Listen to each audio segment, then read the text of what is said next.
Welcome to Ear Biscuits. I'm Link. And I'm Rhett. This week at the round table of dim lighting, we're going to be talking about first kiss stories. We've got stories, you've got stories, and we've actually got some of our mythical entertainment crew members who also have some stories. Yeah, so we're going to go down memory lane, and, and it's going to get a little awkward. Well, no, it won't get awkward. We'll just be unpacking the awkward. Yeah. So maybe that'll make it less awkward. Sometimes that makes people feel awkward when you talk about awkward things. I think, but it won't in this case. Not in this case. Don't you worry. No awkward analogies or anything. But you know what? I wanted to make sure, before we talked about that if you, Rhett, have gone to any other doctor, I just wanted to make absolutely sure that I did not miss. Like, I'm just starting to develop a habit of like, hey, tell me about your doctor visit. Like, I don't even know if you've been to the doctor. I'm just like, well, how was your doctor's visit today? It is worth asking, though, because I went to the doctor today. You hit the bullseye, man. Oh, gosh. You hit the bullseye. The whole target is a bullseye. It's just a red... It's just a cool red thing on the wall. It's not a dartboard at all. I went. It's a decoration. Stop throwing darts at it. This was a follow-up appointment. I told my whole ENT, my double ENT visit. That was like weeks ago. And then what I didn't even tell anybody about it. Feels like yesterday. I told you guys about it, but I didn't tell the Ear Biscuiteers about this. I went to another ENT that was closer, that wasn't so far away. Because you didn't like the answer. You wanted something worse. You wanted somebody to tell you something worse. No. But that's not even the doctor that you went to this morning. Yeah, it is. It is. Same guy. Okay. So like 6 weeks, so we're talking about, by the time you hear this, we will be on our tour. Right? When this comes out, when will this come out? Oh, this is 10-2, so it'll be a couple weeks out from our tour. But at the time, so I went to the other ENT twice, and he was like, you don't really have, it's just, he gave me all the prescriptions and stuff, and I slowly got better, but then I started realizing, I don't think I'm getting better fast enough to feel confident to go on tour and, sing and talk and, and I know the songs that we're going to sing in the show, and I'm starting to worry about my voice being able to hold up. And when I try to begin to practice them, my voice starts not being able to do it. So I was like, I'm going to go to a guy who's local because maybe it's something else. Maybe it's allergies. Maybe there's something else going on. I'm going to get a second opinion from somebody who's closer. And so I went, and the guy did the whole thing with the thing in your throat video.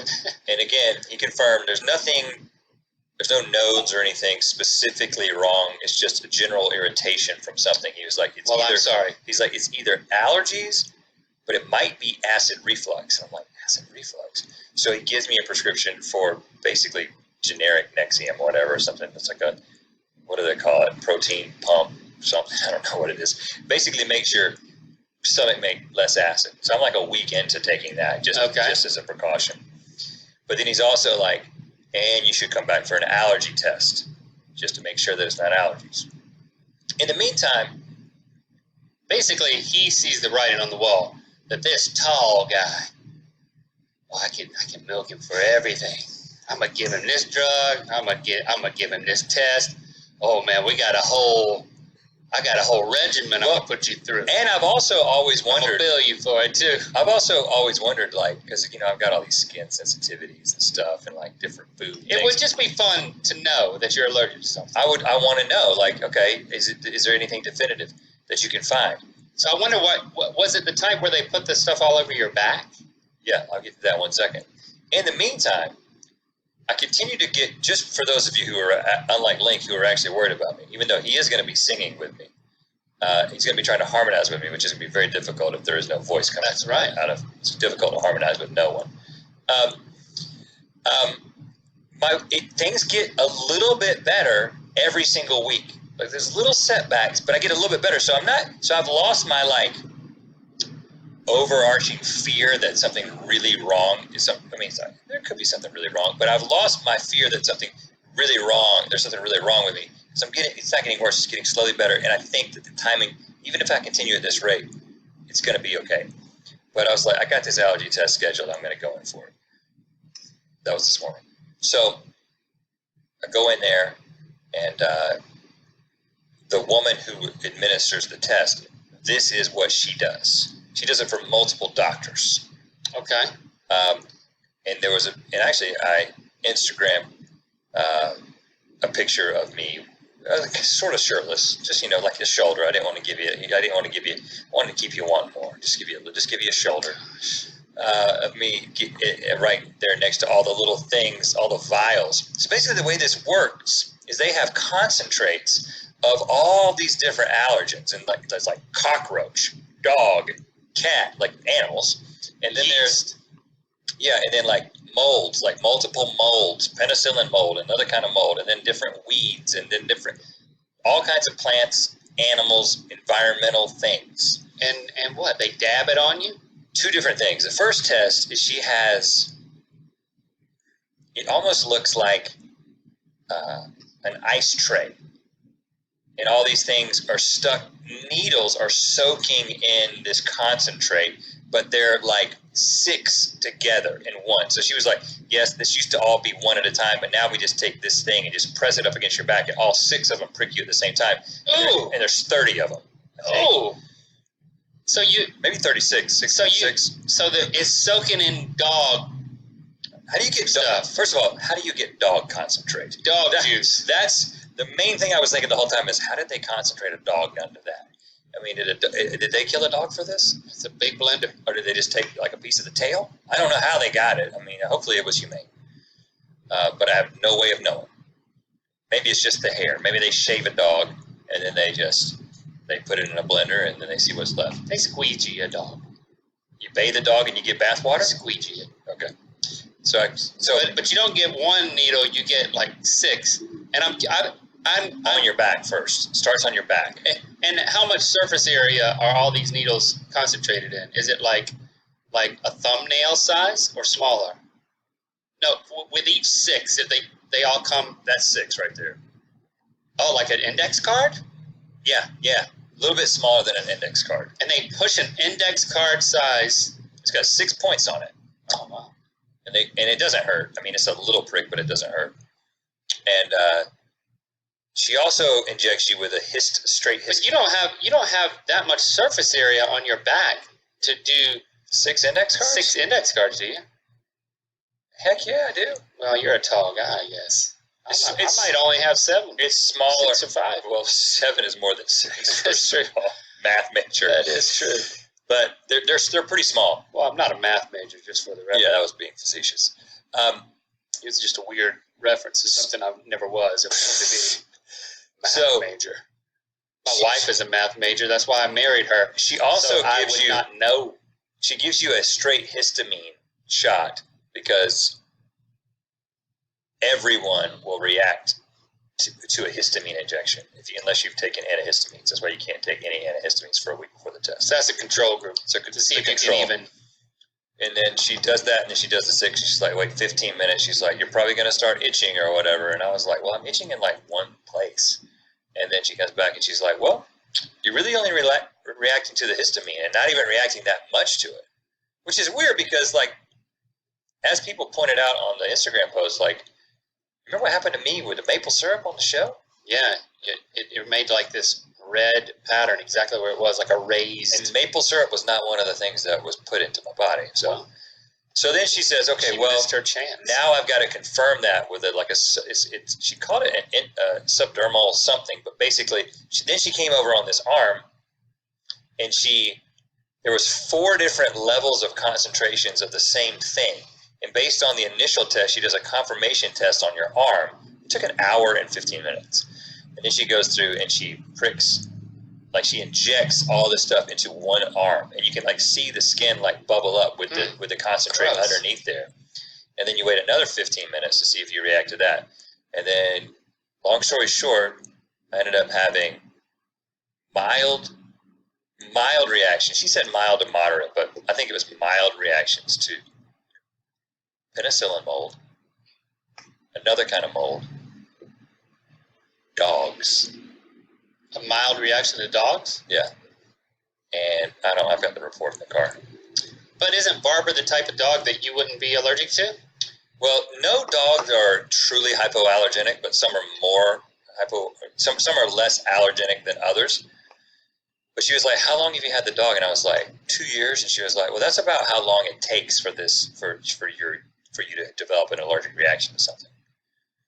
But she was also like, "But it's mild. It's not like you've got to get rid of the dog." She was like, "These are the things you need to do." And she was like, "You should have like a filter in your house." And dust mites too. She was like, "How old are your pillows?" And I felt guilty because we made a whole freaking song about how you're supposed to replace your pillow like every year or two. Yeah. Every year. And I was like, more than 2 years. She was like, "You should get a new pillow every year. Get new pillows. Don't store stuff under your bed." Don't store stuff If you store stuff under your bed, it causes people to not clean up under your bed. There's no vacuuming that happens. Things stay in the same place, and dust mites. So anyway, she thinks that it might have something to do with that. But it was one of those things that, like, you just no definitive answers. Good news, bad news. Good news is there's not like something was some crazy reaction. Bad news was, well, if there was, at least I'd know what to do. Well, I'm sincerely sorry that you're okay. Just joking, man. But I'm not going to have to give away Barbara, but I'm going to have to put her in a bubble. She'll like it. Me or her are going to be in the bubble. Well, you could. It's a much bigger bubble for you.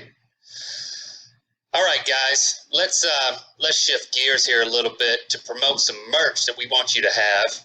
Here it is. We got some good mythical summer stuff that, let's be honest, we don't want it anymore. We want you to have it. And it's because it's not summer anymore. So we're going to give you a huge 35% discount because here's the thing. Summer's coming again, and when we're selling this again next summer, it's going to be full price. And you're going to think back to this moment when you were like, had an opportunity. I could have got it for 35% off. And you're like, I don't need towels and tanks right now. I don't need towels and tanks. Exactly. I always buy shorts now.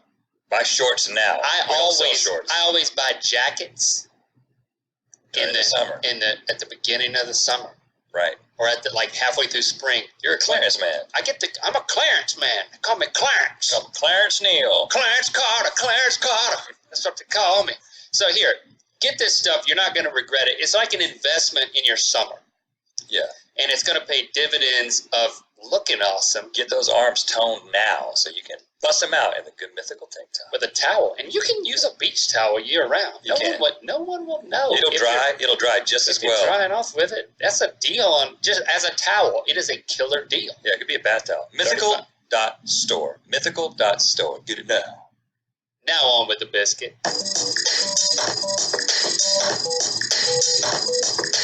My first girlfriend was Leslie, but I did not kiss her. My first girlfriend was Leslie. You don't say. A little bit later, the next year, 7th grade, and I did not kiss her because you dated her in 6th grade. But hey, neither one of us kissed her. I got so close, man. You got close? Oh yes, I got close. Like you attempted? You did like a flyback? I was at the dance. And I had the Buies Creek Elementary School cafeteria. That's where we did the dance. And I was sitting there up against the wall, like there were chairs up against the wall, sitting next to Leslie. And then right next to me, another couple. Who was the other couple? Leslie's best friend, Amber. And who was she dating at the time? Dated him for a long time. I don't remember. Matt McKinney. Oh, wow. Matt McKinney. Yes. Matt McKinney. Yeah, they had a good thing going. You dog. But we were sitting there, and I never kissed a girl. I had my arm around her, and then I had my other hand interlocked with her hand. Not awkward at all. Just like so into this moment. So you had her like incarcerated, like she couldn't run away. Right. And But the funny thing is I found out later that your arms are so long. This moment. So you had her like incarcerated, like she couldn't run away. Right. But the funny thing is I found out later that your arms are so long and gangly. She wanted me, and I wish I had known this. She wanted me to kiss her, but I didn't know. I just didn't know, and I was so nervous. And I remember we danced, and then I'm in my position, and I'm just sitting there thinking, I don't even know what to do. How do you start? I've seen it on television, but I just got to do it. I just got to commit. And the next thing I know, my dad is there. He taps me on the head. On the head? Dang! And he's like, that was your moment. That's when you should have kissed her. He's like, come on, boy. Time to go home. And you should have gone in for the kiss right then.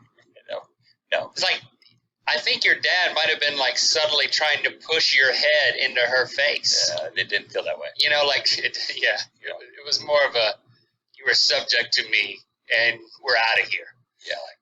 Sport, I know what you're up to. I don't remember getting anywhere near that close to kissing Leslie at any sort of engagement because I was so clueless and still am in a lot of ways.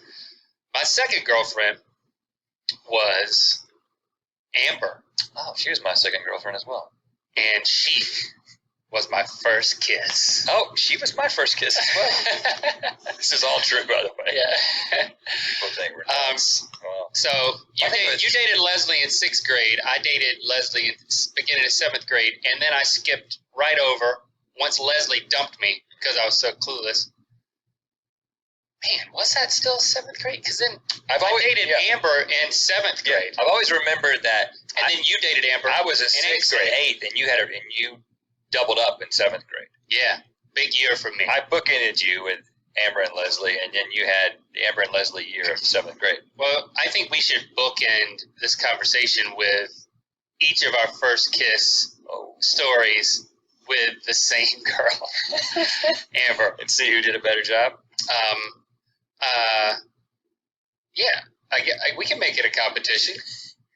I'm sure we already did, so we can talk about that. But before we do, I do want to read some mythical beast accounts of first kisses because we did ask you guys to tell us about your first kiss stories. Thank you for all who did that.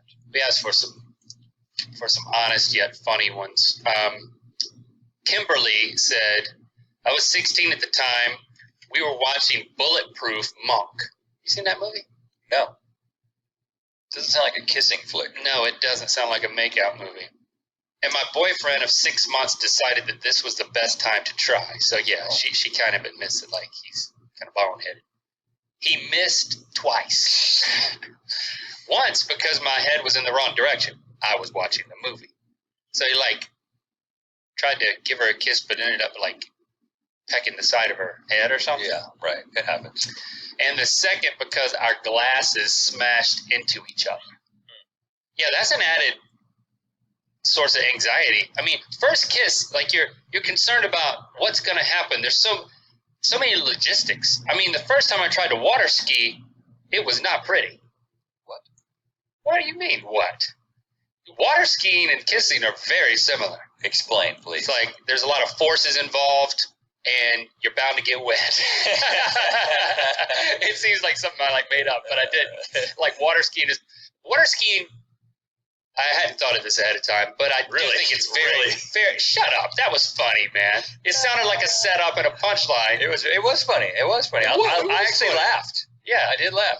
I made up a joke on the spot, but I legitimately was thinking about all the technical things that have to come together at once in order to get up on your skis while being pulled behind a boat on a body of water, and then maintaining some sort of equilibrium so that you can have fun. Yay! It's just like first kiss. I could say for someone who I am a person who has both water skied and kissed, and I could say kissing is a lot easier than water skiing. It comes a whole lot more naturally. I'll speak for yourself. Kimberly says, he did finally get there. And it was pretty good. Yeah. You got to make... And I think she means a third attempt in that same Bulletproof Monk viewing session. You got to make... this is when echolocation comes into play. you got to make some kind of visual. You have to have some sort of audio cue that you're coming in. Something. I don't know what. Everybody has a different sound. So you're like sonaring it? Yeah, you can't. Yeah, I mean, there's got to be an indication. It could be something more subtle, like just a slight rustle of the clothing or something like that, just to let people. Hey, you got to get the person's head turned your way, because that's also how you find out if they're into it, right? You can't just see somebody watching a movie and just pounce on them like that. No. There needs to be informed consent. Exactly. And that is at least the person's head is turned towards you. So they have the ability to accept or reject as you move closer. This ended well. We married a few moments later. No, a few years after high school, and we'll be celebrating 6 years this November. Congratulations, Kimberly. Wow. P.S. We still watch Bulletproof Monk together. Oh, nothing gets me going like that Bulletproof Monk, baby. I don't even have any idea what that is. Put on the Bulletproof Monk. I think it's an action flick that has kung fu overtones. Okay. Let me read a few more, just to totally whet our palates. To wet the skis, so to speak. To lick the lips. I'm going in for another one. Okay. Hold on to your ropes. I could tell by the way that sound bounced back into my ears. It was bouncing off of fleshy lips. Yeah, I'm just making sure. Or an open mouth. I'm carrying that one didn't bounce back. The skiing analogy further. Make sure you got your gas in your tank. I don't know. I'm just trying to help you out. You can rip your arm off your body. Yeah. If the person driving the boat. It involves two people too. See, it's not just you. It's a dance with the person driving the boat. You see? Yeah. Sometimes there's somebody else in the boat. Another person who's with this with analogy is unsinkable. Yeah. Chloe said, man. My first kiss was at the park and my hair flew in my face. And then an elderly woman clapped. And I tripped on my shoelace right after. I think that it just goes to show you that somebody clapped. An elderly woman clapped. You know you got it going on. And I don't know if she clapped like applause or if it was like she was distracted by an elderly woman just happened and like slap her hands together. It sounds like applause in the context. Well, that's a good sign. Sometimes if elderly people are clapping, that's a good first kiss. Elderly people love to clap for skiers. That's one thing I've noticed. Anytime I've gotten it up, gotten skis, stood up while skiing. Unsinkable. But you're a bundle of nerves because there's so many things that can go wrong. I've only read 2 of these, and there's been 7 things that have gone wrong just in the 2 stories. Danny 90 said, he and I were in the middle of our first proper kiss, and a bird pooped on his head / face, and some of the poop got into my mouth. Okay, now I have a tough time believing this one. Now, it can happen somewhere on Earth. Yeah, a bird is pooping over people having a first kiss. But what are the chances that we asked that question and one of the mythical beasts actually had it happen to him? Danny 90 Rhett is calling you a liar. I mean, I don't know. It could have happened, and if we could talk about it like it could happen. Whoa, that's crazy! I can't believe that happened. So gross. But I also have trouble believing it. So I'll just say that. I could be wrong. I wasn't there. I'm not a bird. Rhett, stranger things have happened on skis. Yeah. I'm sure someone has been crapped on while skiing, and it probably was no big deal because you just fall in the water. Well, no, because your mouth's open a little. And it gets in there. I'm sure I've never kept my mouth open while skiing. Well, you don't ski a lot. Sometimes your mouth gapes open when you're skiing. Well, when you give a signal to the boat, maybe. Do you know boat signals? I will bet that birds have pooped. Multiple birds have pooped into the same mouth while skiing. And so I believe that Danny 90 is telling the truth. Why was she wasn't skiing. What? He wasn't skiing. Who wasn't? She wasn't skiing. Danny 90. That was a first kiss. Yeah. If she was skiing, I'd believe it. You lost me. Mandy was 16. After the date, I told my mom that I thought I got a kiss, but I wasn't sure. The actions were there, but I wasn't sure if we made contact or not. Really? Wow. You don't believe her either? That level of uncertainty. We can't keep asking for Mythical Beast contributions if you're going to... call bull on everybody. I don't know if it's just the stories that you're choosing, but I'm also a little bit surprised at the ages. That's 2 16-year-olds in a row. Like in my book, that seems late. I'm not judging anybody. I'm just saying that, like, if anything, my first kiss was in the early 90s, and I was 14 at the time, and I felt late amongst my friends. Well, I beat you to it. Have people things are slowing down? I mean, we got something to be hopeful about. I hope so. They're slowing down. They're starting at 16 these days. So she got a ghost kiss again. It's like, who knew you could fear that? Now that's another thing to fear. Phantom kiss. Phantom ghost kiss. All right, and then this one, Marissa Stoll. It was winter, and we were sitting on my front steps. There wasn't any snow, but it was frosty. We had talked about it. Sounds fishy already. Anytime you give extra weather details, you're setting up a lie. Yeah. I believe you guys. I do. I believe you. I'm not gonna. Wasn't any snow, but it was frosty. You're right. That is fishy. And how do you ski during that? That's part of the question.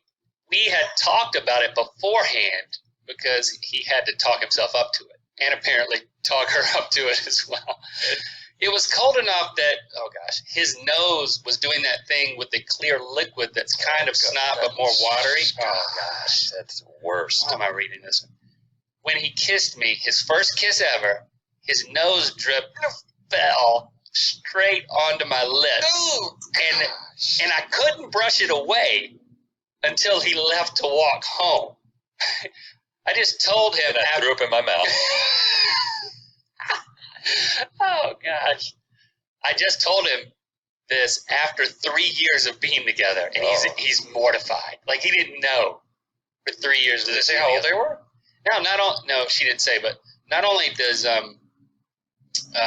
he now know, but now we all know. Marissa. Yeah, Marissa told everybody. I almost said her last name, but I'm not. Buddy roll.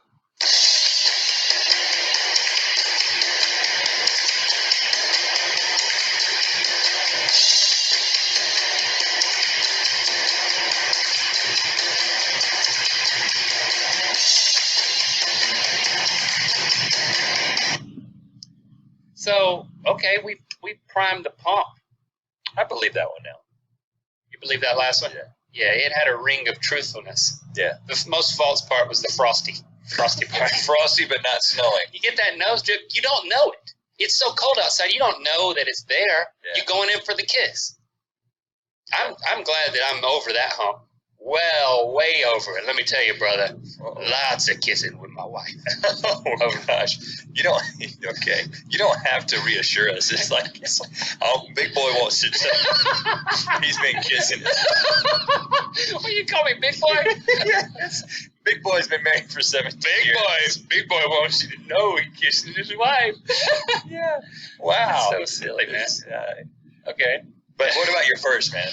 Because you need to talk about Amber, and then I'll talk about her at the end. It was somebody's birthday party, and they were it wasn't Amber's, but it was in Lillington. I don't know. It was at that place. I don't know. Well, yeah, it was at the Lillington Puritan, like a Ruetan building, like a Puritan building. It's like a you defiled the Puritan building, like one of those Chamber of Commerce / Yeah, it's where we your grandmother. It wasn't Ruetan, but it was like a Rotary Club. Your grandmother invited us back to perform songs for her Senior Citizens Club at that place. Like yes. This was like 5 years ago. No, it was right before we left to come to California, so it was probably like 6 or 7 years ago. But yeah, we showed up and sang a bunch of songs for all of her folks. Retired old folk friends, and the first thing, our opener was, "Hey, my first kiss was here. Yeah, allow me to demonstrate. Any volunteers?" It's like I jump at any chance to make out with an elderly woman. Yeah, that lady. They got a lot of pent up. It's like ferocious. Oh gosh. I only kiss my wife. Yeah.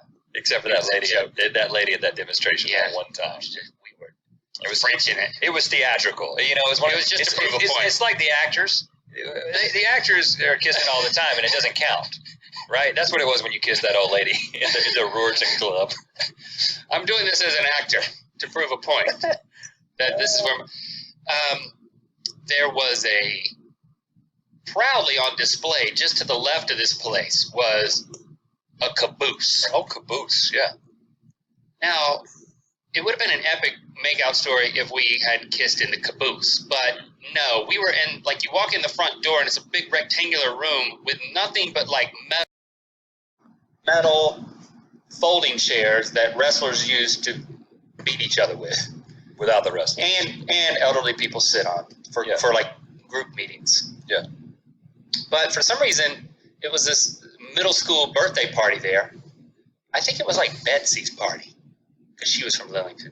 Don't remember, but I was going with Amber for a while. I'd even successfully talked to her on the phone a while. Yep. Right. So I was like really on a roll. And that's what we called it at the time, was going with.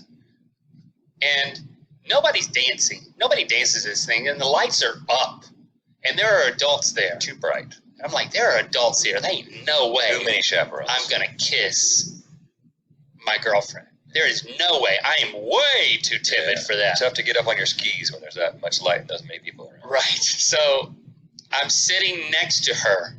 I don't have my arm around her, much less my other hand intermingled with her fingers. Well, I should have talked. I didn't have her locked down. A whole year earlier, I was doing that. So it was me, then Amber, then Anna, and then Michael. Oh, Michael and Anna. Michael and Anna were dating Anna. Yep. Anna People don't realize it was such a small town. There was like 20 people in our class, so everybody dated everybody. And you ended up dating the same girls in the same order. It was like musical chairs. Right, yeah. You know, everybody politely waited their turn. Right. And then someone was awkwardly standing there alone. Yeah. Until the music played again. Because no one got eliminated. Right. Yeah, we didn't do that. And then I'm trying to remember the details. Dang it. But Amber, she had ideas. She was a girl with ideas. No, she had an older sister. Okay. Yeah. She had an older sister who That's had effective. advised her a little bit. And so she knew about kissing. The only reason I dated her is because she basically said, will you go with me? And then, but in this instance, I think she told, and I really wanted to, but I was too timid to ask her. And she didn't go in for the kiss. It wasn't that simple. What happened was she was murmuring with Anna. And then all of a sudden, I think Michael kind of got in on the conversation, and then they were murmuring and leaning forward, and then Michael leans back behind Anna and Amber and like motions me in. So then I'm like leaning over, and he's like, kiss her, man. So it's like Amber told Anna, told Michael, told me. Yeah. Came all the way around the horn. Kiss her, man. And then there was an implication. I don't think he said it out loud, but there was an implication. And I'll time it. Oh, Michael was a timer. Michael was, man. I'll talk about Michael in a little bit when I get to my story. Michael was a sage. And then Amber and Anna stopped talking, and Michael and Anna started making out. And that's all you need. I said, if Matt and Amber hadn't done that for me and Leslie, I wouldn't be here today. Where would you be? I don't know. Because you make certain decisions, and then everything goes. I mean, that's what happens. That's how the universe works, man. So I'm glad they didn't do that. I had to. I'm glad I'm here. I looked across the Ruatan building, and like everybody was watching and waiting. Yeah. And it was like, me. At a certain point, I'm a performer, man. Right. It comes out. Like, I got that gene. Get up on the skis. Yep. One chance. And don't let me down. And I had to, she was on my right, Fancy, so I had to lean over and go across leaning left, which I would later learn is not my best side. Right. Like, once I started figuring this out, I would always be on the right side of my girlfriend, so I could go over and lean to the right. It was much better at the right. Yeah, I saw the way your hair parts. Yeah, exactly. Right, that's how you know. It's like a sail. Look at the crown of your head. Whichever. Right. You got a rudder and a sail, and there, you get into sailboat. I mean, we're still on the water. You get on the sailboat, and you've got the sail going the wrong way, starboard, whatever side that is. If you want to go the other way, whatever that's called, But you're still skiing behind it, which I'm sure is possible. Yeah. Oh, with one of those in the like a clipper. No, one of those that goes really fast. And what do they call the America's Cup? You can ski behind water one of those. ski. Yeah, rip your arm right off of your body. Yeah. I leaned in to the left, and Starboard. it was. I'm certain I was not her first kiss. Is it the front or the back of the boat? What is left? I don't aft. Port aft? I don't know. Can I tell my story? I just want to get Like, I had a good ski analogy. Now you're all excited because it's sailing. Like, you're legitimately wanting to make this about sailing. I'm in the middle of my story. I'm sorry. I'll learn the terms. I'm leaning to the left, and I'm certain this was not Amber's first kiss because she took charge, and I'm grateful for it. Yeah. So it wasn't bad at all. I actually felt like I was doing okay. And how long? Michael reported to me later that it was, do you remember the number? Because I think it's either 12 or 14 seconds. I don't remember your number. I know my number. Shorter than that. Wow. 12 or 14? I believe so. You're so bad with math, though. Well, you don't have to add anything. It could have been 1.2 or 1.4 seconds, too. No. You misplaced the decimal. Once I initiated, she took over, and then I was just along for the ride. Okay. I just held onto the rope, baby. Yeah. You hold on and keep your skis pointing in the right direction. Yeah. Amber's the captain now. You're gonna get somewhere. And 12 to 14. That seems about right. And then when we parted ways, 1 second for every year of age. Everybody was looking. There was not applause, which made it awkward. Chaperones. I didn't want to look. I did not look for chaperones to make eye contact because that was the last thing I wanted. And I broke the seal, and I was never the same. You didn't kiss her again, though, did you? You didn't date her for very long. I don't remember why you guys broke up. You know what? I don't know. I really don't know if I had a second go at it. I think that was it, from what I remember. I think that could have been it. Because even though we were 5 miles, maybe 3 miles apart, Bowie's Creek and Lillington. For some reason, when summer came, it was like, well, I'll never see you again. it's like I go to a different pool. Right. I think you guys broke up. You hit the summer wall, and so you didn't reestablish it the next year because I did. Right. Yeah. But I was dating Anna at the time, and I kissed her a lot. I remember that. At the parties that were arranged for that type of thing to happen. Right. Make-out parties. Okay. But you know what? Not only do you mythical beasts have stories about first kisses, not only do the two of us have stories about first kisses, but some of our mythical entertainment employees also have some very interesting stories, including Ellie. Welcome, Ellie, to the show. Oh, hello.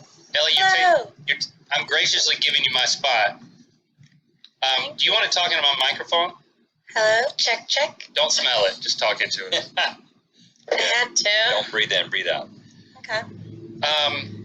When we did our Six Flags outing, like we were in different groups of people, and we happened to be in the same group, and we were. There was a group of us in line, and somehow we were talking about.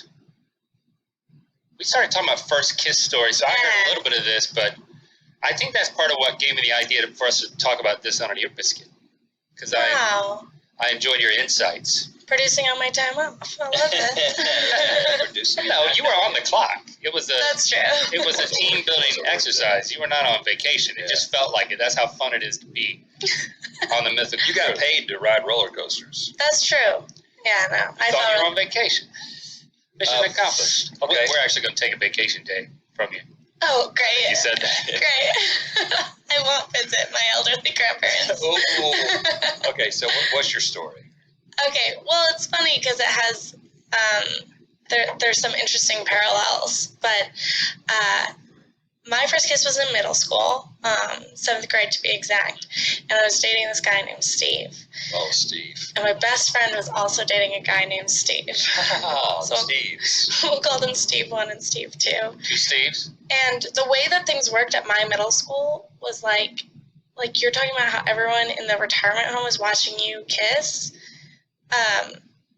We would be like walking home from school, and whoever you've been paired up with, whoever you've coupled up with, which like looking back on it seemed arbitrary. Like it just seemed like someone was like, I like you. And your friend would be like, yeah, you should like him back. And I'd be like, okay. Yeah. Your friend told you to like it back. Yeah, it's like your friends have, it's like very democratic. Is that good? So you didn't want to be with Steve? No, I did. It's like I developed a crush retroactively. But Right, like when you right. start dating them, it's not like you're dating because you have this instant spark, you know, because you don't even know what a spark is. At least Right. that was my experience of it. And you would walk home from school and like the groups of kids would like circle around who was coupled up and like basically like encourage us to like make steps along the like dating process. So like Steve and I hadn't even held hands when we first started dating. We like barely looked at each other in the eye, you know? Yeah. So we would walk home and like the first step was they like all circled around us and they were like, you guys should hug.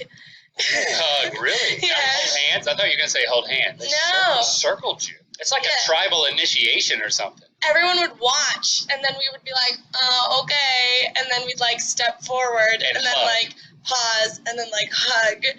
And nothing's been more romantic. There you go. All downhill from there. Yeah, well, it was like, it was Was so... the hug electric? Yeah.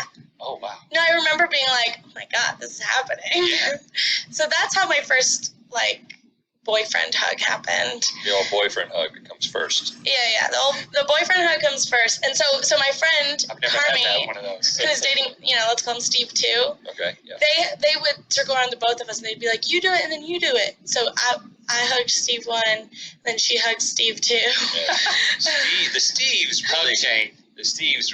it worked out well for them. They were both Steve. It's like Yeah, I don't even know if they were friends before this. Right, They just right. like got... Sing Steves. Now, I've seen, and I believe I've also done it, I've seen two people skiing behind one boat at once.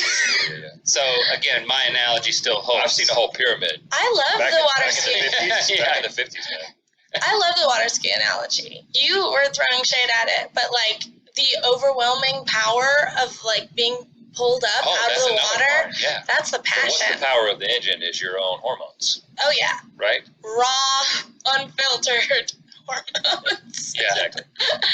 Okay, so we did the hug in a circle on the walk home, but like kissing, that's crazy. Like Right. that's a whole nother step. That's Oh yeah. that's just intense. So we would That's your have language hole. yeah, we would have these like hangouts. All right. Right? That's one way to say it. Yeah, your language is the most important hole, and everyone knows that. Right, exactly. Well, so the cool girls in middle school who had like the nice houses with the fancy basements would organize like hangouts and parties Yep. where the whole goal was to kiss on the mouth. Yeah. Basements are trouble in middle school. A huge trouble, but then like in retrospect it's not trouble because the parents know what's happening and they're like, oh, as long as you're in the house, Right. I know what you're up to. Josh and Joey, the twins, had a basement. Oh, they had a basement. They had a Lots basement. of trouble. They in were that twins? They were twins. All of our basement parties happened in twins' basement. Yeah. basement. Yeah. Leah and Lisa. Because when you Tori have and twins, Danny. you're like, we have got to sequester this double trouble somewhere. Yeah. Underground. A lot of times they keep one of the twins in the basement. Right. When you They were actually all triplets, but you want to deal with one at a time. That's what the basement's for.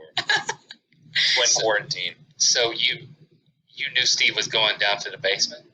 no, like a group of 6 couples, like so 6 couples, 12 children got invited to the I guess I shouldn't say their last name, but to one of the twins' basements. Right. And like there were like chips, there was music playing, it like seemed All like the a party. ingredients. But all anyone wanted to do was kiss, and I was so nervous because like I didn't have an older sister like Amber. I had an older brother, and he would just be like, "Don't talk to me."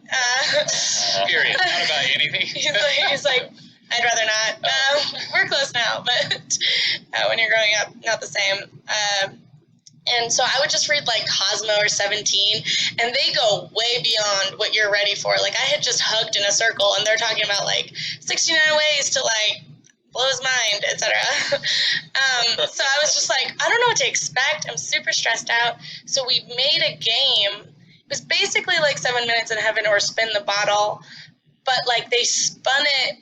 It was so arbitrary because they were just spinning it so that people landed on their respective boyfriend or girlfriend, obviously. Yeah. And so it was like point the bottle. Yeah, so they did it. Was it a bottle? It was a bottle. It was a Sprite bottle. I remember vividly. Sprite. Not a sponsor. Sprite. Not Do you right? I mean. All night. Nope. Okay. All right. I just lost another potential sponsor. Well, you know, our language holes will drink Sprite.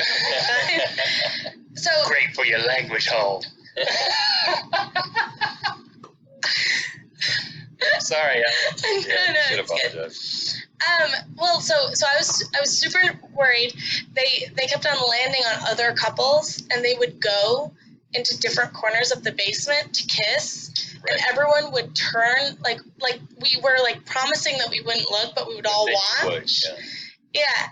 And you would just hear slurping sounds, you know, like mouth sounds. Yeah. I know, the worst. And it finally got down to me and Carmi and our Steves. And they were like, oh, like we were all going to go to a movie or something. I think like Shark Tale 3D or something stupid like that. And hey, don't bring Shark Tale 3D into this. Sorry, that's a potential sponsor. Yeah. And they were like, you guys should go at the same time. Oh yeah, you're both Steves. Yeah, I mean, obviously. And so they were like, you guys go. And we both went into different, like, I was like underneath the stairwell, and she was like by this bookcase. And we like, I see Carmi start to kiss her Steve, and me and my Steve are just like panicking, totally like ruining the moment. Like, we were just supposed to get into it, and we didn't do it. That was the whole point of the whole party and everything we've done. Once you miss that initial little window, the boat's got to circle around. Yeah, right. You're bobbing in the water, like, oh, I hope another boat doesn't clip me. Right, exactly. Yeah. Well, so the boats are bobbing. Hold your ski up, by the way, so that other boats don't come through and hit you. Yeah, true. Mm-hmm. That's true. While your boat is circling around to give you your rope again. In this metaphor, my skis had blown all the way over to the other side of the lake. I was floating alone. I was stressed. And so I just remembered from magazines like Cosmo and 17, they were like, be confident, like get in there. And so I grabbed his face, and I just like brought it to my face, and then we were just face to face, and then I just went, and I started kissing. Did you say ma? No, I just was trying to avoid making actual stupid kissing noises. How did Steve respond? Well, I didn't know that there was a tongue element. Like, I never knew that was a thing. Yeah, they don't talk about that. They don't talk about, like, I'm sure they do, but I didn't realize, I guess. I was a child. And so I just thought it was this. It's like a catfish in the skiing analogy. Yeah. Like an unexpected catfish. Yeah. I didn't know that was going to be down there. No, but like a fish, though, I just thought kissing was this. Yeah. More like a duck. I just thought it was going, like a duck or a fish. I just thought it was like, ba, ba, ba. And there's a whole other part. There's a whole other part I didn't know about. Steve knew about that. You knew about it. And so I go in. He thought you ready because you don't want face grabbing. I know. I grabbed his face. I should have been ready. And all I knew is like this foreign object was in my mouth, and I thought it was a giant wad of gum. I thought it was a giant wad of like sour gum. Oh, it was sour? He probably had eaten sour gum earlier. We were children. We were having candy all the time. And it was. You guys are ready. It was like. Your whole mouth puckered? Yeah. No, but I was like, what is that? Like, I didn't know what it was. It tasted sour. It tasted like it just seemed like a wad of gum. I couldn't even figure it out, and I had no like mental capacity to like use my tongue to figure it out. I was just like frozen. I'm sure it was just like a dead slug in his mouth. I guess eventually it'll just make its way completely into my mouth, and I'll start chewing. But yeah, did you chew it never happened. I was genuinely confused, and I never really got an answer. Oh. But we made out longer than everyone else, probably because I was spending the whole time trying to figure out what was happening. and everyone like applauded for us. Oh, and you got actual applause. I got applause. Wow. For both of Did an the elderly Steves. woman clap? Like, all of a sudden, why is that elderly woman here? Yeah, the twins' mom came down and was like, nice. No. Sour. No, but that was my first kiss with that Steve. And he broke up with me on a walk home later. And That all night? No, it was like a couple weeks later. Okay. Like we went on to kiss, I think maybe one more time. We saw like a different movie in a theater, and Right. I got another unexpected tongue, and I didn't know, wasn't ready. It still wasn't. Unexpected tongue. I don't know. Ugh. So weird. But Was there a debrief involved after the first one? Like, I never talked with him? to Amber about, well, how was that? Because I could use some pointers. Well, That would have been nice in I retrospect. wish, like, communication is everything. And I think, like, it's so funny to think back on it, because in 7th grade, of course, no one knows what they're doing. Right. But in 7th grade, we were still trying to pretend like, yeah, I've done this before, you know, as I flip my sweater thing back, Right. like hair. So there was no debrief. There's no debrief. Like, I think I wanted him to think that I knew what I was doing. I didn't ask him if he had gum in his mouth. You know, Yeah. I still wonder about that, because I remember the texture, and it is haunting. Maybe he's got a gum tongue. Maybe he has a gum tongue. Some people have it. Well, he broke up with me unceremoniously. There were all these rumors that he went to K Jewelers with his mom to get me, like, a present for Christmas. Yeah. Like, I don't even know how the rumor started, but instead he broke up with me on the walk home, and it was frosty, and the tears froze on my face. Oh, my. And I remember just yelling, why? Like, and I had, like, a gaggle of girls around me, like, comforting me, and he was walking, like, 20 feet behind me. Oh, wow. It was awful. But I was redeemed, because in 8th grade, he made out with my friend Molly, because I totally get the, like, mixing and matching, because there's not that many people. You just have to, like, do your thing. So my friend Molly made out with him in the exercise room of the other twins' basement in 8th grade. Crazy. And he was so aggressive with his tongue, she nicknamed him Tongue Puncher. Oh, wow. And the nickname Tongue Puncher spread throughout the entire school and into high school, and I've never been more vindicated. Oh, my goodness. Yeah, Yeah, he's you dodged fine. the bullet. You dodged The other Steve ended up stealing a car and, like, going to jail. The Steve's Tongue Puncher is fine. Steve's tend to be easily corrupted. I wonder if the nickname followed him to jail. No, that's the other Steve. Oh, the other Steve. Steve 2. Steve 1, Tongue Puncher. I don't know. He's in the Midwest somewhere. Wow. Well, you know what? How has it impacted you for the rest of your life? I mean, are you all right now? Yeah, You're I'm like, fine. why? Well, I think when you get broken up with for the first time, I don't think you feel emotions as strongly as you do when you feel them the first time. So, I think I've always been very confident. So it was my first experience of someone being like, no. And that's why I was like, why? Right. So it definitely affected me, but I mean, I've had so many boyfriends. You've recovered well. Yeah, I'm thriving. Ellie, thank you for sharing your story. Wow, Thank you so much. Yeah, that was great. I remember that one better than I remembered my own story. Okay, and let's. We've got more stories. We got more mythical stories. Let's bring in Becca. Becca, welcome to. Becca, you've been waiting in the wings. I don't know. Is it better to wait in the wings? Because Rhett was like, well, I don't know if they want to wait outside. Is it? It's better to sit here and be a part of this thing. It was really nice to be a part of this whole experience with everybody, just to hear your stories, well, like your story. Yeah. Your head pat there, right? Your dad. You're gonna hear a doozy if you stick around. And of course, hearing Ellie's story, I think it's always fun to hear other girls' first kiss stories of sort of what their experiences were at this deeply tumultuous, sort of absolutely terrible period of life called being a teen girl. It can be terrible. And there's, everything is an unknown. It can. And it's like, it's so perfectly awkward. It's so perfectly terrible in every way. And there's so many variables. Mm-hmm. You know, it's kind of like skiing. skiing. Yeah. You know, The more you think about I've heard it's a bit like skiing. Tell us your story. Wow. I have two. This is going to be a 2-for-1 special here, guys. Oh, yeah. For those of you watching who are not aware of this, I am a lesbian. Yes. That is a thing. So That's the thing. I don't know. That's a thing. Whoa. What? Time out. Huddle up, guys. Did you know? No. So what grade are we going back to first? We're going back to my first kiss ever. This is 9th grade. I'm going to set the scene for you. It's 9th grade.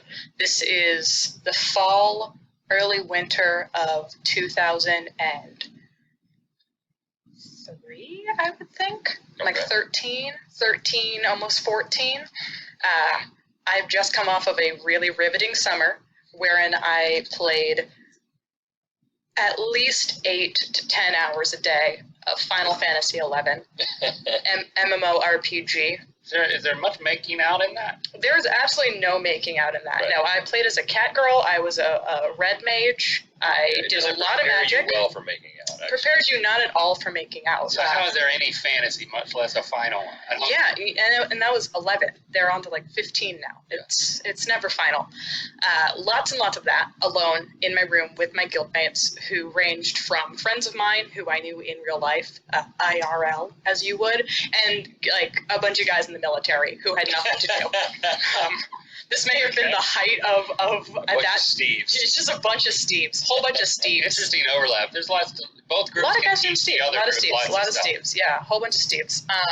And that You're summer. about to tell us that the first kiss you ever had was digital? No. Okay. No. This is setting a stage for who Becca was when she had her first kiss. Okay. I understand. I watched a lot of anime that summer, and I dyed my hair jet black Oh, wow. to cosplay as an anime character to an anime convention that summer. So the stage has been set as to what kind of kid Becca was going into 9th grade. And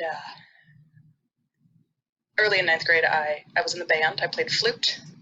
And this boy named Andy, who played trumpet. Ooh, trumpet now. Only 3 valves on a trumpet. Only 3 valves on a trumpet. Keep it simple, Andy. Whole lot of buttons on a Trumpet flute. players. Oh, yeah. Trumpet players tend to be They're saucy. a little. They like to draw attention to themselves. They're They a get roguish bored. debonair there. Yeah. They get bored with only 3 valves, so you gotta find other things to do. All 3 of us have hair that I would assume any 9th grade trumpet player would have, or try to have. But they're in 9th grade; they don't know how to take care of themselves yet, Right. so it's just real bad. He took a shine to me; I took a shine to him, and it just sort of became this place where we had this fun banter. We were in band. We also had homeroom together, and The flute trumpet combo. You see it from a mile. Oh yeah, it's I'd a buy that classic. on a It's a mixtape. classic. It's like 2 boats on each side of the lake, just head straight for a collision. Yeah, this is one of the real tricksy fancy moves in water skiing, the 2 boats, and then you trade it off. That's how flutes and trumpets do. Yeah. But eventually at some point he asked me out, and asking me out was, we had a lunch date together at school. Oh, no, that's bold. That's bold because everybody is watching, and only a trumpet player would do that. I mean, a saxophone player definitely, but He had an older brother. He was getting advice from an older brother. He knew what he was doing. A He was trying to be trombonist real would suave. never do that. No. The one kid who played bassoon in our band had no chance at all. So you're like eating square pizza? Yeah, something like that. And then what? Oh, this wasn't when the kiss was, but we started dating. Oh, I'm like, dang. So I had myself my first little boyfriend. His name was Andy. Andy and Becca, A-B. It worked out. Trumpets, flutes, all that stuff. Come the winter formal. This is the first kiss. We're at the winter formal together. It's a dance. There's punch. There's dresses. There's a lot of those fake snowflakes that you buy everywhere. Whole lot of those flocked trees. Yeah, The white. Yeah.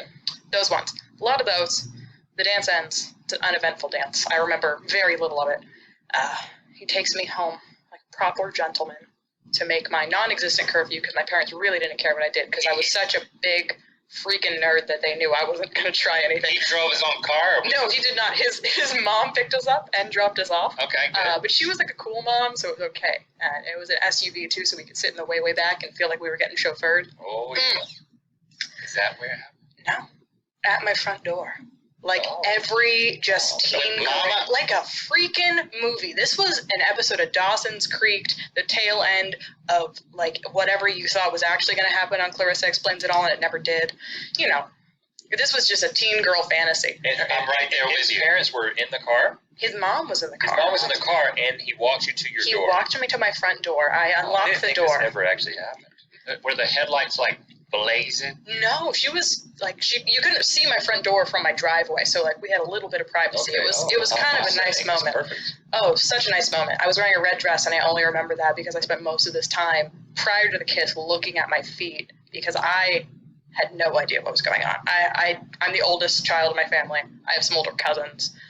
Like I said, a lot of anime, a lot of online video games. Nobody was preparing 13-year-old Becca for a first kiss. My mom had but already given up at that point. You weren't thinking that it was about to happen. I was, because everybody was like expecting that because we were dating. Yeah. He was ostensibly my boyfriend. I wore his big weird army jacket all the time at school that smelled awful. But wow. You know, that was the sign we were going steady. Right. And we just kind of stood there. I'd unlocked my door and turned around, and I was looking at my feet a lot, and I was like, oh, it's kind of a nice dance, yeah. And we weren't really saying anything, and I wasn't trying to leave, and he wasn't trying to leave, and neither of us were trying to leave, but also not trying to initiate anything. Right. And then finally, he kind of took my hand that had the corsage on it, because he had gotten me a corsage, classy young man. And I kind of looked at him, and he looked at me, and it just sort of was like, I guess we're gonna kiss now. And our faces sort of came together and just kind of touched. And I didn't wear glasses then. I had contacts. So we just kind of like smash. Just kind of put our faces on each other's faces, and then sort of just kind of there was like weird just mouth grumblings against one another. Oh gosh. He smelled exactly like a dry erase board eraser. Oh gosh. Like what did he get dry into? A vivid scent memory of that, of knowing it smelled like erasers, knowing I had no idea what I was doing. You know why? Because I did. Homeboy was practicing on the eraser. Wow. I mean, there was no ink on his face. He had done a good job cleaning it off, but he smelled just like that. It's soft like lips. I know it. Oh, that's no. Oh man, you got so many other options. Pillows, yeah. Stuffed animals. Yeah. Oh gosh, my teddy bear got it. Your dog's tummy. I don't know. I didn't practice on anything. I just watched a lot of Naruto. So what happened after this? We just sort of smushed faces. There was no tongue. I also was not aware of the fact that tongue was something you could use. He was not either. His older brother had not gotten that far in prepping him. Nobody wants to lick a dry erase marker. No. Eraser. We separated, and it was kind of like, okay, bye. And I immediately went to my house and closed the door and went upstairs and got off Final Fantasy 11, where my friends who had also been at the dance were already on. And then in our guild chat, we were all like, furious typing with the past. Bragging? No, I was like, I kissed Andy. It was weird. Oh my god! And they were like, So at that moment, it was like you're smushing face, and you're smelling dry erase board eraser, and you're like, I like girls. That was shortly after. I'm not gonna lie. It's like that was a pivotal moment. It was a pretty pivotal moment in that I did not get what kissing. I did not get the hype behind kissing following that kiss. I kissed this guy. I went upstairs. I played Final Fantasy 11 for the rest of the night with my guildmates, and I had never given it a second thought. Andy and I unceremoniously broke up like a month later. Right. But no more kissing. No more kissing. Mm-hmm. We never kissed again. I never felt the need or want to ever kiss him again. I did not understand what kissing was all cracked up to be. High school went on. There were some other kisses. They were unceremonious. During this period of time, I was like, oh no. I'm very gay. Oh no. That might explain a few things about why I don't get the kissing. Right. Mm-hmm. Wrong people. College comes, I'm an absolute closet basket case through college. There was absolutely very little kissing happening at college. I was just like, oh no. Nobody can know. Oh, okay. No kissing. But then I'd go to co-op parties and I'd do the college kid thing where I would consume a lot of alcoholic beverages And then I would be like, woo, I don't care. I'm going to kiss everybody. And then I would just kiss a lot of people. Didn't matter then because I could then hide my own shame in my being gay under the fact that everybody was drunk and kissing each other.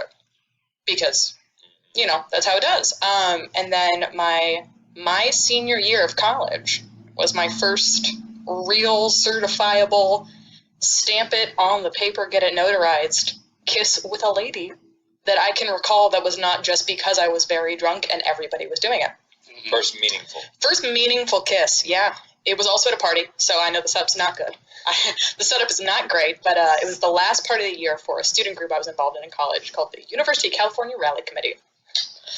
I was graduating. I'd been in the group for 4 years. Cars? No, we were like the spirit organization on campus. Okay. We waved big old flags at football games. Any water skiing? There's no water skiing involved. I did windsurf in high school. I learned how to windsurf. Okay. And I had nothing like kissing. Not at all like kissing. No. Then what happened? What? Okay, so it was the last. The last part of the year. Their big blowout party at the end of the year. I'm a graduating senior. Everything's all good. I'm like, yeah, I'm at this party. I'm graduating from college. I have no idea what I want to do with my life. I'm graduating from college. Yeah, this is great. And I am approached in the kitchen by another member of this group who were you out at this time? I was, yeah. I came out in college and I was still just like in my head a complete closet case and not actually pursuing that, but I was definitely very, very out. And very like, hey guys, look at me with my bad Zooey Deschanel style blunt bang haircut. Y'all knew me when I had that one. It wasn't good. I might look like a member of a cast in The New Girl. However, I am very gay. Please tell everybody I am desperate. I would like to kiss anyone at this point, and it was just not happening.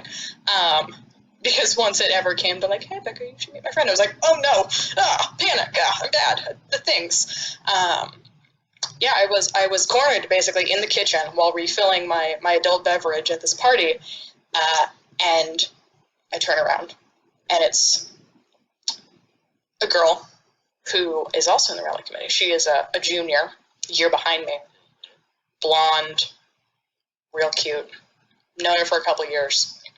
Never had an inkling at all in my head that she was even remotely on the spectrum of anything but 100% straight. Okay. And she's like, hey. I was like, oh, hi. Not thinking that this is where this is going. And she's like, immediate word vomit. Just word vomit. Completely just like, you're really cute. I think you're really cute. I think I have a crush on you. I've had a crush on you for a while. You're graduating. I don't know what you're doing after college. I don't know if you're moving. She said like 1,000 miles an hour of words, basically her confessing that she had a crush on me and me being like, that's cool. Really got the language hole going there. My language hole was, again, just jaw on the floor like, you just put so many words back inside, and no words came out of my mouth hole, my language hole. Many words came out of her language hole. And I was like, that's really great. And she was like, okay, and left. Oh, she left? She walked away from me. A couple hours later, after several more adult beverages, she corners me in the kitchen again. And this time I'm making a drink, and she taps me on the shoulder, and I turn around, and she pushes me up against a fridge. What? And shoves her tongue down my throat. She was a trumpet player, too. Also a flute player. Oh, really? Oh, wow. Sometimes. Who'd have thought? Also a flute player. No, I'm just more woodwinds. None of that brass up in here. I'm a woodwind-only kind of girl these days, you know. All right. She shoved her tongue down my throat, and we started furiously making out against this refrigerator, much to the raucous cheers of everyone we know. It was not a good kiss, but it was a meaningful kiss. Did it hurt? No, it was more like shocking and surprising. Did she have a gum tongue? No gum tongue, just very active tongue. No gum tongue. No, not a Steve. Zero Steves involved at all. This is a Steve-free zone. But this was like a shoulder tap surprise attack. Again, might I point out another very movie-like situation. Like, look, is that how your romantic life plays out, as if it is in film? I wish. That'd be great. There'd be a lot more foot taps. I would have had at least one dance around or near a fountain. Okay. I have never been picked up on a dock while it's raining, a la The Notebook. Okay. That is my ultimate goal. So it's not perfect. No one has said, if you're a bird, I'm a bird to me, and that's really all I want in life. Speaking from experience, it's not all it's cracked up to be. I mean, Well, hey, Link, been there, done that. You can say, have not been there, have not done that. So I cannot say the same thing. I was joking. I haven't been there, done that.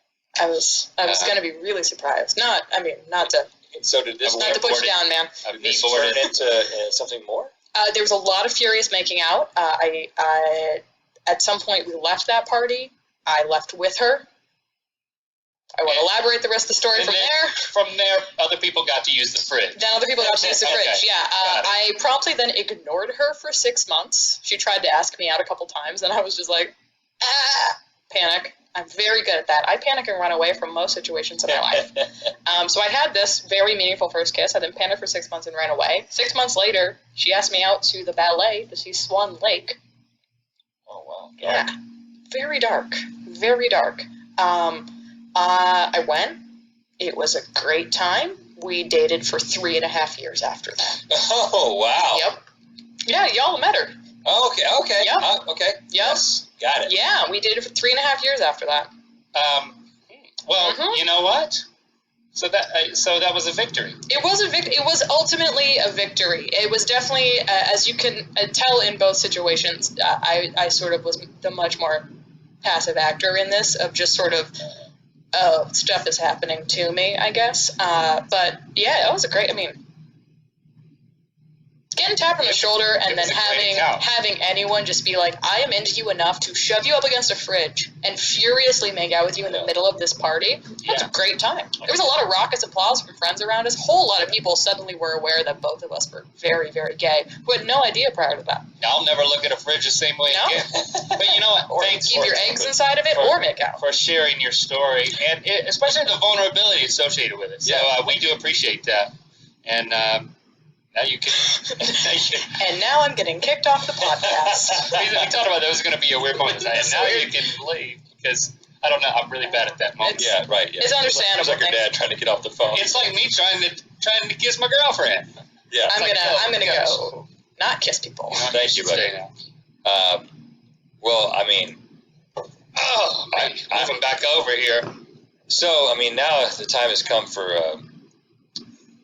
me to tell you my Amber story, which now don't try to top mine just because I told mine first. Just because I beat you to the punch doesn't mean you have to swing harder. A lot of these stories have something in common, and that is people not knowing what to do, people not knowing what they want. And I definitely did not know how to go about any of the things that I'm about to talk about. But boy, did I want to. So lots of, like, at that age, and everybody kind of... You were an initiator in general when it came to relationship type stuff. I was very much a responder and very timid. But it's interesting because, especially at that age, people are sort of waking up to their own desires at different rates. Some people, it is personality based in some ways, but then there are, I don't remember when it happened, but I was just like, I want to kiss a girl. I really, really want to. Even in 6th grade, when I had the opportunity, I would think about it all the time. I've thought about this before on an old Ear Biscuit, how I would think about it all the time. Even in like 1st grade, I was already thinking about it and how I wanted to make it happen, but had no opportunity. Then I had that opportunity with Leslie in 6th grade. Couldn't close the deal because I was just so nervous. Sure. By 8th grade, because I knew that like everybody else had done it. I mean, you had kissed Amber the previous year, and I don't remember how that relationship started, but it was definitely one of the classic. Friend comes up to you and says, or no, I was initiated. I went to the friend. I think I actually went to Leslie and said, I like Amber. Does Amber like me? Bada bing, bada boom, and then we were going out. And then one of the things that we all did was we would go hang out on Campbell University's campus, and we would hang out in that restaurant, Shell's Place. Yeah, that was underneath D. Rich Auditorium, which was named after a student who had been like killed on campus or something. And it was like a little restaurant. You mean Michelle? Shell's Place. Yeah. I don't know the details. I don't either. It doesn't exist anymore. I don't think it's on campus anymore. But we would go hang. There were no college students, but a bunch of middle schoolers would go hang out there. And I remember going to campus that night, knowing that I was going to kiss Amber. I was like, this is my chance. There's no parents around. And I believe Michael Juby was there, probably with Anna at the time. You were not there at the time. But there was a couple other couples, you know. But it wasn't like a make-out party situation. It was more like, one at a time, these couples are going to leave and go somewhere else onto campus, kiss, and then come back. I had on my blue Nike sweatshirt, which I actually took my school picture in that year. It was special. Yeah, and you wore it on all special occasions. Oh yeah, and tonight it was gonna be special. It was my favorite article of clothing. Anytime you're premeditating anything awesome, you're gonna wear that shirt. Yeah, and of course, as selfish as I was, and I don't remember what Amber had on, but I had on that blue Nike sweatshirt.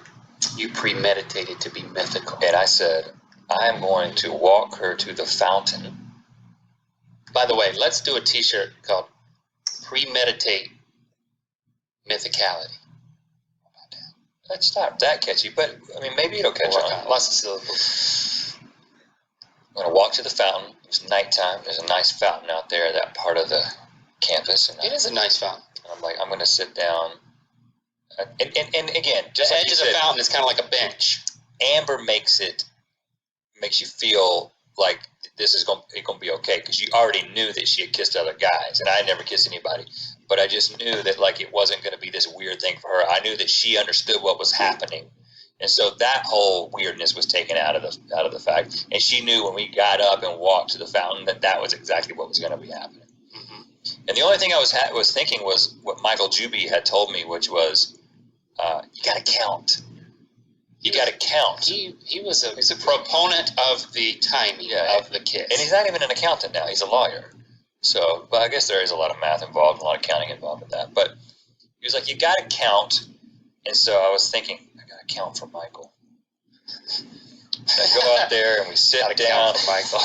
I gotta report to Michael. I gotta tell him how many. Well, he was in the Shell's place waiting. Yeah, he was waiting for me.